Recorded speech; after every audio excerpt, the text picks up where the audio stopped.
Welcome back to another episode of Projecting Grandeur. I'm your host, Ron Dichter. Thanks for tuning in. Thanks for being part of the community. I want to talk today about the Harlem Globetrotters. And many of you may not know the Harlem Globetrotters, but when I was a kid in the 80s, the Harlem Globetrotters were a basketball team that they were very talented players, but they didn't play in the NBA. They played more like exhibition type games, and they were known for their tricks and antics and things that they did. But one of the things that really stood out to me as a kid, that I have a point to this if you just bear with me, was they had this shtick that they did where one of the players would come out and spin a ball on his hand or on his fingers, and then he would spin another ball on another finger, and then he would start to put different things out there, like a candlestick holder. He'd spin it on that, or something else. And at one point in time, there would be like 8 or 9 balls spinning at any one time. And his kind of shtick was he would be watching them and he'd be like really proud of himself because all 9 balls were spinning. But then all of a sudden, one of the balls would start to falter, and he'd have to go back to it and spend some time to get it spinning again. And he then would sit back really prideful, excited about all the balls spinning. And then, sure enough, one of the balls would start to falter, and he'd have to go focus on that.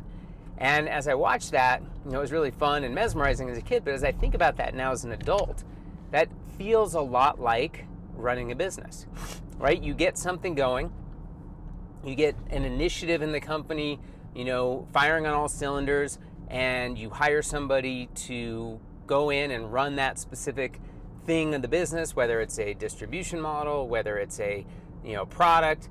You have this, called stakeholder that runs that business. And what you're hoping is that as you got that business operation going, that by putting somebody on to tend it, that you can just kind of move on and go focus on something else.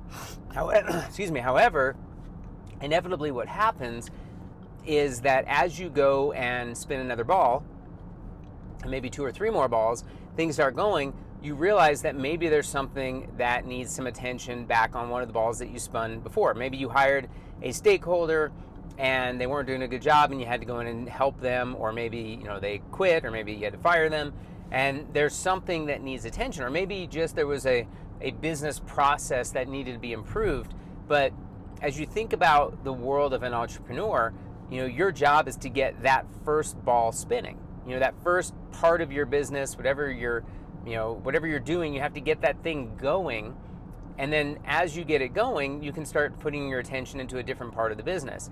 And if you're just starting out, or you're about to start out, inevitably there are really 3 components of what are going to be paramount for your business to succeed, right? Whatever it is that you're making, servicing, selling, has to be a viable product, service, or offering. That's 1. 2, you have to be able to sell the product, service, or offering, right, to somebody who's going to buy it. And 3, you have to be able to deliver it, whether it is just handing them the product, or whether it's actually onboarding them in a service. Like, those are the 3 things that make up your core of starting out a new business. So all your attention should be spent on those 3 things. Now, in which order are those things important? Obviously, I think the selling and the actual product itself are the 2 most important things, because if you don't sell anything, then you have nothing to deliver, and if you don't make anything or have a service, you don't have anything to deliver. So really, your core attention should be focused on getting the product, service, offering, whatever it is that you are doing as a business, should be your number 1 attention. Once you get that to a MVP, or minimum viable product, the next thing is to spend time selling it. And then once you've sold it and actually have a potential customer that wants to buy it, now you need to be able to deliver it. So, that's how I would, look at my spinning balls, is number 1 is the product, number 2 is the selling, and number 3 is the delivering. But then from there, obviously you're going to want to get into, other things, like you're going to want to expand. Maybe there's marketing, maybe there's different distribution models, maybe there are upsells of the product. There's all these different things that are going to want your attention, but you've got to remember that just because you got that ball spinning doesn't mean you can take your eye off of it and go focus on something totally new.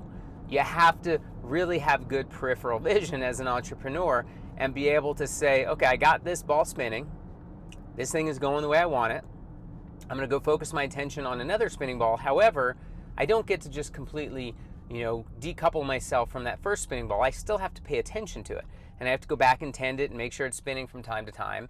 But, what ends up happening is as you get better at keeping that ball spinning, you'll know how much time and attention it's going to continually take you once you get that ball up and running. And so, again, going back to this analogy of the Harlem Globetrotters, I think of this very similarly to, being an entrepreneur in that, you have to be able to, tend to many different things spinning at one time. You've heard that other analogy of, spinning plates, same concept. But really, it's just a matter of focusing on getting one ball spinning first. You can't get two at the same time. It's just not practical. So you get one ball spinning first. Once that ball is spinning, you go focus your time on a second, but still tending to that first one. Once you get two of them spinning, then you can go focus on the third, but you still have to give some attention to that first and the second. And over time, as that first ball gets spinning and you understand exactly the amount of time and effort it takes, then you can start to allocate more time into the future of other spinning balls, which are obviously different facets of that business, just from an analogy standpoint. So I want just again to reiterate that as an entrepreneur, you're going to have a lot of spinning balls that you have to deal with, but focus your time on the first one, get it to a place where you can spin it, it stays spinning, you can tend to it as needed, and then focus your time on the second and third and so on.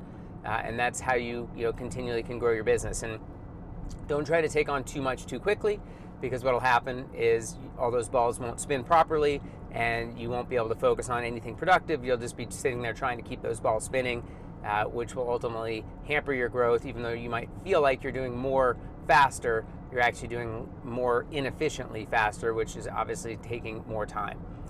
Anyway, hope you find this helpful. Hope you can use the spinning ball Harlem Globetrotter analogy in your business, and certainly hope that you have liked and commented, and most importantly, share this out. There are lots of people going through the same struggles as all of us, so let's share it and let's grow together. Have a good day, everyone.